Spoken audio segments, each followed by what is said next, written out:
2009 जब काइबोर शुरू हुआ था उससे सबसे हाईएस्ट है, और जो टी बिल की यील्ड है वो भी 15% से ऊपर है। 1998 का इन्हीं का रिकॉर्ड टूटा है। और दूसरी बात ये कि मूडीज़ ने जो हमारी रेटिंग, जो सर ने भी अभी बताया कि नेगेटिव की है, 2018 जून में वो भी जो है, जब मिफ्ता इस्माइल था तो उस वक्त नेगेटिव हो गई थी, हमने 1 साल में उसको पॉजिटिव स्टेबल किया और उसके बाद हमने मेंटेन की। तो इस वक्त पाकिस्तान की बैंकों की रेटिंग्स तमाम की तमाम जो है आउटलुक को जो है नेगेटिव कर दिया और 1 नॉच नीचे कर दिया। और जो सबसे इम्पॉर्टेंट चीज़ है वो ये कि मैं आप लोगों को वापस रिपीट कर देता हूँ, जो सर भूल गए हैं लैंड माइन की बात। 15 अप्रैल 2022 हमारी हुकूमत ख़त्म हुए 1 हफ्ता हो गया था। ओगरा ने समरी दी थी कि पेट्रोल पे 24 रुपये लीटर सब्सिडी थी और इन्होंने 60 रुपये बढ़ाया। तो यानी कि 15 अप्रैल से लेके 1 जून तक 36 रुपये आलमी मार्केट में जो कीमतें बढ़ी और जो इनके रुपए की कदर गिरी, इन्होंने वो लैंडमाइन अपनी जो है छुपा के रखी और लोगों से झूठ बोला। और दूसरा ये जो बार बार कहते हैं कि तरीन साहब ने पेट्रोलियम लेवी का वादा किया हुआ था, 2018 का जो मई में, बल्कि 27 अप्रैल को जो मिफ्ता इस्माइल ने बजट दिया था, 30 रुपये लीटर पेट्रोलियम लेवी वो अप्रूव करके गया था। उस वक्त तो IMF प्रोग्राम नहीं था, तो उस वक्त से ये लूट मार कर रहे हैं। और तारीख में पहली दफ़ा 2000, बल्कि तारीख में पहली दफ़ा ये पहला साल है कि पेट्रोल पे सेल्स टैक्स सिफर किया हमने, और किसी ने नहीं किया, और उसके बावजूद हमने टैक्स हदफ 250 अरब रुपए ज़्यादा हासिल किया। ये इंपॉर्टेंट पॉइंट थे जो सर भूल गए थे, मैंने कहा ये आप लोग के गोश गुजार। चले जी, प्लीज। से ये कह रहे हैं कि कागज भी लहराते हैं कि आप IMF से ये मुआहदा करके गए थे बिजली महंगी करने का, और आप क्या कहते हैं उसमें कितनी सदाकत है और असल हकीकत क्या है? देखें जी, ये तो मैं कितनी दफ़ा समझा चुका हूँ। ये जो बात करते हैं 6 ट्रांच के बाद, उसके बाद बिल्कुल ये था कि हमने 4 रुपये हर महीने पेट्रोलियम लेवी बढ़ानी है और उसको 30 रुपये तक लेके जाना जून में। और ये कह रहे हैं कि आपने उसके ऊपर मुआहदे से पीछे हट गए। नहीं हटे यार, हमने जब फरवरी में 28 तारीख को हमने कहा कि हम ये लोगों पे ये ज़्यादा बोझ नहीं डालेंगे, तो हमने और जगहों से कटौती करके 466 अरब रुपया एक साइड पे रखा और हमने कहा ये 4 महीने जो हैं हम इससे गुजारा करेंगे। और फिर हम क्या करेंगे कि हम रूस के साथ हमने अपने रवाबत शुरू कर दिए थे। हम उनसे सस्ता तेल लेते क्योंकि इमरान खान साहब प्रेसिडेंट पुतिन से बात करके आ गए थे। और उसके बाद हम 3-4 महीने के बाद हमने सब्सिडी को टारगेटेड कर देना था। हमने मोटरसाइकिल्स का छोटी गाड़ियों तक लेके चले जाना था। ये लैंड क्रूज़र वगैरह जो चला रहे हैं, हम कह रहे थे उसको हमने नहीं देनी थी, लेकिन फरवरी के एंड में हमारे पास टाइम नहीं था। हम कह रहे थे कि अगर इस पे लगे रहते तो 2 महीने तो इसी पे लग जाएंगे कि कैसे करना कैसे नहीं करना, ठीक है। तो वो हमारे पास पूरा का पूरा एक प्लान था और उस प्लान के तहत हमने जो 466, अब ये कह रहे हैं जी 466 तो हमें नज़र ही नहीं आ रहे। मैंने उनको पूरा बताया कि ये कहाँ से आने थे। चलें जी, इनको नज़र नहीं आ रहे थे और ये समझ रहे थे कि जनाब IMF के साथ हमें ज़रूर करना है ये मुआहदा और ये पैसे हम नज़र नहीं आ रहे। लेकिन उसके बीच में 100 अरब रुपया तो PSDB के बीच में से कटौती थी।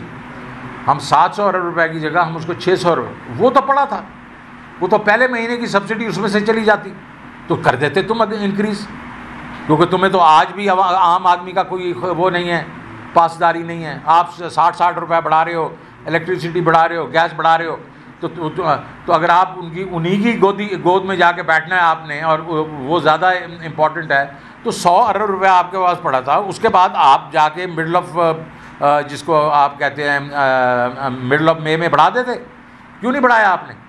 तो ये देखे ना, इनके पास और इनके पास छुपने की जगह नहीं है। इनको पूछा जाए तुम रूस क्यों नहीं जा रहे यार, क्योंकि ये बताने से कासर है कि हम डरते हैं अमेरिका से। रिफाइनरी मार्जिन, और फिर रिफाइनरीज के ऊपर रिफाइनरीज ने अपने प्रॉफिट बढ़ा दिए, इनको वो भी नहीं समझ आई। तो बात सिर्फ इतनी है कि हमारे पास प्लान था, हमने आवाम पे बोझ नहीं डालना था। आज भी हम होते तो आज की डेट में अगर आप 30 रुपये की जो सब्सिडी और जो है इसमें PDL और अगर आप 17% वो था, तो ये 200-250 से वैसे जाता ऊपर। लेकिन हमने नहीं करना था, हमने सस्ता पेट्रोल लेना था अपने रूस से, हमने टारगेटेड सब्सिडी करनी थी लोगों के लिए, हमने ये मार्जिन्स कम करने थे। तो हम जो है हमारे पास प्लान था, इनके पास कोई प्लान नहीं है। सर ये बताइएगा कि IMF के कहने में पेट्रोल की कीमतों में तो इजाफा किया गया, लेकिन अब मजीद मुतालबात IMF के सामने से आ रहे हैं जिसमें पावर प्लांट जो अदायगियाँ की गई हैं उसकी तफसीलात मांग दी गई हैं, उस हवाले से बताइए, स्पेशली चाइनीज़ जो पावर प्लांट्स हैं उनको। देखें जी, वो तो मैं जो आप बात करें वो इसलिए होता है कि देखें जी, मैं पिछले अप्रैल में आया था और उन्होंने उस वक्त जो है 6 ट्रांच की गुफ्तगू मेरे से शुरू की थी और कहा था कि तुम 700 रुपये के एग्जम्पशन बीच में निकाल दो और टैक्स लगा दो और 5 रुपये जो है बिजली बढ़ा दो। मेरा जवाब क्या था? मैं नहीं करूँ, ये मेरे इंटरेस्ट में नहीं है, मेरे मुल्क के इंटरेस्ट में नहीं। और मैंने उसको ऑल्टरनेट, मैंने ये नहीं कहा कि मैं देखें हम एक प्रोग्राम में हैं, मैं कहा मैं आपको ऑल्टरनेट बताता हूँ कि मैं क्या करूँगा। मैं टैक्स नहीं लगाऊँगा, टैक्स का बेस ब्रॉडन करूँगा, मैं आपको पैसे इकट्ठे करके दे दूँगा सही तरीके से। और ये जो है ये आप जो बढ़ा देंगे बिजली के रेट्स, इससे क्या होगा? इससे ये होगा महंगाई होगी, क्योंकि आपकी ये जो चीज़ें हैं इससे जो लोग अपना इंडस्ट्री चलती है वगैरह वो रेट्स बढ़ा देंगे। और ये पब्लिक सेक्टर जो है डिस्ट्रीब्यूशन कंपनीज हैं, इसमें चोरी बड़ी होगी, आपके लॉसेस ज़्यादा हो जाएंगे। सो यू हैव टू, सो उसके बाद खड़े हो गए। क्या हुआ उसके बाद?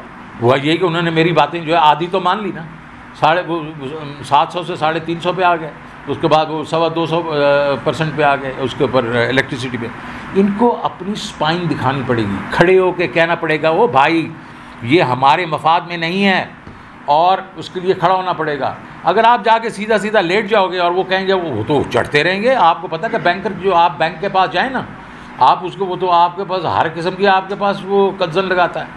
सो इसलिए दूसरा ये जो आप बातें करें चाइनीज़ वगैरह की, देखिए हमारे वक्त में भी तो ऐसे ही था ना, वो करते थे हमारे बात, हम उनको कहते थे ये हमारे आपस में सॉवरेन कॉन्ट्रैक्ट्स हैं, इसमें आप इंटरफेयर ना करें जी। लेकिन सर इसमें एक बात ये कि हमने IPP के रीनेगोशिएट किए, जो IMF ने उसको बात की, और दूसरी जो हमारी एक पार्टी का मौक़िफ़ था कि पिछले पावर प्लांट्स जो है महंगे लगे 30%, वही अब सवाल उठ गया सर, ये जो बात होगी जी।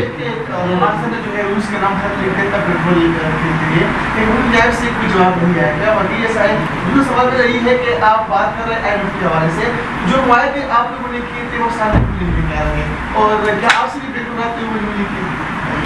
नो मैं देखें पहले तो IMF का जो मायदे हैं वो वेबसाइट पे हैं, वो ढके छुपे नहीं हैं। हर चीज़ जो है वेबसाइट पे हमारा जो उसके साथ वो एग्रीमेंट होता है वो देख लें, वहाँ कोई 270 रुपये की बातचीत नहीं हुई। उन्होंने एक मैकेनिज़्म बनाया होता है और मैकेनिज़्म ये है कि आपने PDL में जून तक आपने 4-4 रुपये वो करनी थी और बाकी जो कॉस्ट है वो आपने लोगों से लेनी है।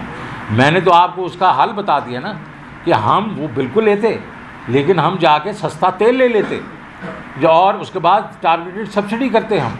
अच्छा, तो इसलिए पहला वाला आपने कहा कि रूस का, हाँ रूस का, यार देखो रूस के हमने उनसे जब बात हुई तो उन्होंने कहा बिल्कुल ठीक है, आप हमें एक ख़त लिख दें, हम उसके बाद आपसे नेगोशिएशन शुरू करते हैं। हमने तो उस ख़त में ये भी कहा था कि अप्रैल में हमें डिलीवरीज चाहिए। अब ये कह रहे हैं कि उनसे जवाब नहीं आया। तो मैं कितनी दफ़ा कह चुका हूँ प्रेस में कि यार कुआं प्यासे के पास जाएगा या प्यासा कुएं के पास जाएगा। आपने क्या किया? आपने कोई बंदा भेजा, अपना कोई मिनिस्टर वगैरह उधर जाके कहेगा ये हमने ख़त भेजा है, इसके ऊपर आप बताएं क्या करना है। ये क्यों नहीं कर रहे? इन्होंने CNN के इंटरव्यू में कह दिया कि जी हमें डर है हमारे पर सैंक्शन लग जाएंगी। सैंक्शन किधर से लगेंगी? वो इंडिया पे नहीं लगी, बांग्लादेश पे नहीं लगी, श्रीलंका पे नहीं लगी, बाकियों पे नहीं लगी, तो हमारे पे क्यों लग जाएंगी? ये डरते हैं जी। कि कोई ऐसी मुख्तलिफ कुव्वतें बैकडोर पे कोई ऐसी एफर्ट हो रही है कि जो मिसाक मईशत की बात की जा रही है उसके ऊपर तमाम लोगों को, तमाम सियासी बातों को इकट्ठा किया जाए और 10 साल का कोई प्रोग्राम किया जाए और मिसाक मईशत तक जाया जाए। आप इस में कोई रब्ता हुआ? देखें मैं आप बताऊँ रब्ता क्या होना है मेरे से। मैंने ही तो मिसाक जमहूरियत की बात की थी 2010 में, और ये बड़ा ज़रूरी होता है। जो हुकूमतें होती हैं उसमें जो पॉलिटिकल जो होते हैं मेरे ख्याल में इवेंट्स, उसको इकोनॉमिक जो है आपकी प्रोग्रेस के ऊपर वो हावी नहीं होना चाहिए। वो आप चंद चीज़ों के ऊपर एग्री करें, एक पॉलिटिकल जो पूरा का पूरा लैंडस्केप है वो करें और उसके ऊपर आप चलें। जिस तरीके से इंडिया में मनमोहन सिंह ने किया था 2091 में, तो 2 उनकी 3 उनकी हुकूमतें आके जा चुकी हैं, बीजेपी की अभी तीसरी हुकूमत जा चुकी है, लेकिन उन्होंने वो चेंज नहीं किया। हमारा मौक़िफ़ इस वक्त ये है, ये बात बिल्कुल ठीक है, करना है, लेकिन अभी नहीं करना।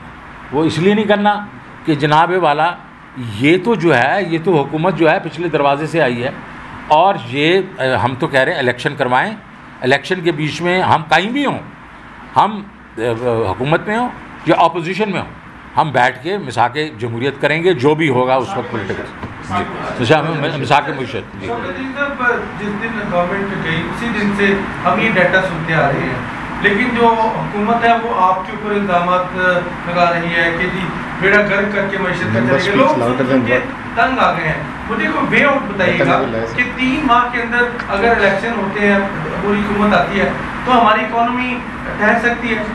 बिल्कुल ठहर सकती है यार। पहले भी तो बिल्कुल इन्होंने जो दे के गए थे हमारी हुकूमत को, तो हमने उसको ठीक ही किया था ना। अभी भी मैं आपको बता सकता हूँ, अभी अगर मेरी बात समझना चाहें तो समझ लें, मैं अभी भी बता सकता हूँ कि आप जाएं रशिया से 30% आप डिस्काउंट लें, आपको 40-50 रुपए पर लीटर वहाँ से बचेगा। आप ये रिफाइनरी के मार्जिन उन्होंने 60-70 रुपए पर लीटर किए हुए हैं, उसको कम करें। उसके बाद तो उससे आपको 20-30 रुपए लीटर बचेगा। उसके बाद टारगेट सब्सिडी करें। तो ये तेल वगैरह वाला तो मैंने आपको समझा दिया। बाकी जो चीज़ें हैं वो जाहिर है यार, अगर हम बेसिकली हमें ये मालूम है कि इकॉनमी का हमने पहिया चलाना है, तो हमने इन्फ्लेशन को पहले नीचे लेके आना है। और जो मैं चीज़ें बता रहा हूँ आपको, जैसे आपकी इन्फ्लेशन नीचे आएगी, आपके इंटरेस्ट रेट्स नीचे आएंगे, इकॉनमी का पहिया चलेगा। और उसके बीच में हमने एग्रेसिवली जाके जो पहले चीज़ें कर रहे थे, एक्सपोर्ट्स को बढ़ा रहे थे, रेवेन्यू को बढ़ा रहे थे, रेमिटेंसेस को बढ़ा रहे थे, ये सारे एग्रीकल्चर की प्रोडक्शन को बढ़ा रहे थे, हम वही करेंगे जो करते आए हैं, जिसके आप रिजल्ट्स आपके सामने हैं। जी आपने कुछ पहले खुद ही फरमाया कि आपसे आम तरीन शख्सियत ने रब्ता किया और उन्होंने कहा कि आप रेट मिलकर इनके साथ काम करें। सर, ये मसला जो है वो इस वक्त पाकिस्तानी आवाम का है और मुल्क का है, तो क्यों नहीं सर आप बैठ जाते मैशत की बेहतरी? मैंने इसमें पहले आपको जवाब दे दिया है, बिल्कुल बैठ जाएंगे। इनको वो इंटरिम गवर्नमेंट लेके आ जाए, इनको साथ बैठ जाएंगे। देखिए जी, नंबर नेवर लाए। शाम 4 बजे की जो प्रेस कॉन्फ्रेंस होगी उसमें ये नंबर है, और जिसमें हमने 2004-05 के बाद सबसे बेहतरीन कारकर्दगी दी है, तो वो हम पे डाल रहे हैं, हम उस पर डाल रहे हैं। आप नंबर्स देखें। और दूसरी बात है, देखें अब मैं तो क्या के थक गया हूँ। मैंने आपको अभी वे फॉरवर्ड भी बता दिया कि हम ये करें, इनको कॉक करें, रूस के पास जाएं, क्यों नहीं जाते? ठीक है जी, thank you very much. Okay.